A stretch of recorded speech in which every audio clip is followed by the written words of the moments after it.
BJP ಸರ್ಕಾರ ವಜಾ ಆಗಲಿ, ಇದು ಎಲ್ಲ ಒಂದು ವರ್ಷದಲ್ಲಿ ಕಂಪ್ಲೀಟ್ ಆಗಿ ಫೇಲ್ಯೂರ್ ಆಗಿದೆ ಅನ್ನುವಂತ ಆಗ್ರಹ ಮಾಡಿದ್ದಾರೆ. ಅವ್ರು ಹೇಳಲೇಬೇಕಲ್ಲ, ವಿರೋಧ ಪಕ್ಷದಲ್ಲಿ ಅವ್ರು ಹೇಳ್ತಾರೆ, ಅವ್ರು ಹೇಳಲೇಬೇಕು. ನಾವು ಜನಸಮುದಾಯಕ್ಕೆ ಮಾತು ಕೊಟ್ಟಿದ್ದೇವೆ, ಚುನಾವಣೆ ಸಂದರ್ಭದಲ್ಲಿ 23ರಲ್ಲಿ ಮಾತು ಕೊಟ್ಟಿದ್ದೇವೆ, ಆ ಭರವಸೆಗಳು ಕೊಟ್ಟಿದ್ದೇವೆ, ಆ ಆಧಾರದ ಮೇಲೆ ಆಡಳಿತ ಮಾಡ್ತಾ ಇದ್ದೇವೆ.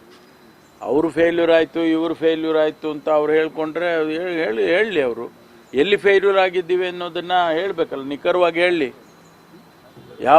ನಮಗೆ ನೋಡಿ, ಬರಗಾಲ ಬಂತು, ನಾವು ಪರಿಪರಿಯಾಗಿ ಕೇಂದ್ರ ಸರ್ಕಾರ ಹಣ ಕೊಡಿ ಅಂತ ಕೇಳಿಕೊಂಡು ಆ ಟೈಮ್ನಲ್ಲಿ ಕೊಡಲಿಲ್ಲ. ಅವ್ರ ಸಹಕಾರ ಏನಿದೆ ನಮಗೆ, ಅದು ನ್ಯಾಯಯುತವಾಗಿ ನಮಗೆ ಕೊಡಬೇಕಾದಂಥ ಹಣ. ಈಗ ನಾವು ಡೆಲ್ಲಿಗೆ ಹೋಗಿ ಪ್ರತಿಭಟನೆ ಮಾಡಿದ್ಮೇಲೆ, ಕೋರ್ಟಿಗೆ ಹೋಗಿ ಪ್ರತಿಭಟನೆ ಮಾಡಿದ್ಮೇಲೆ, ಕೋರ್ಟ್ ಡೈರೆಕ್ಷನ್ ಕೊಟ್ಟ ಮೇಲೆ ನಮಗೆ 3,474 ಕೋಟಿ ಕೊಟ್ಟಿದ್ದಾರೆ. ಅದಕ್ಕೆ ಇನ್ನೂ ಕೊಡಬೇಕು ನಮಗೆ. ಆ ಸಹಕಾರ ನಮಗೆ ಕೊಡದೇನೆ ನೀವು ಆಡಳಿತ ಸರಿ ಇಲ್ಲ, ಫೇಲ್ಯೂರ್ ಆಗಿದ್ದೀರಿ. ಎಲ್ಲಿ ಫೇಲ್ಯೂರ್ ಆಗಿದ್ದೀವಿ? ನಾವು ಕಾರ್ಯಕ್ರಮ ಕೊಟ್ಟಿದ್ದೀವಿ, ಹೌದು, ನಿಮಗೆ ಹೊಟ್ಟೆ ಉರಿ ಇರ್ಬೋದು, ನಾವೇನು ಮಾಡೋಕ್ಕಾಗೋದಿಲ್ಲ.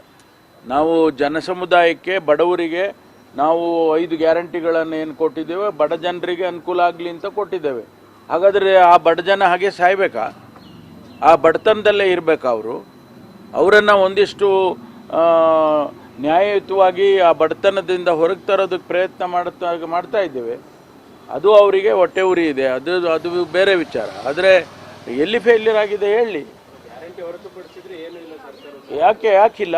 ರಸ್ತೆಗಳು ಮಾಡ್ತಾ ಇಲ್ವೋ? ಯಾವುದು ಅವ್ರ ಪೂಜೆ ಮಾಡಲಿಲ್ಲ ಅಷ್ಟೇ.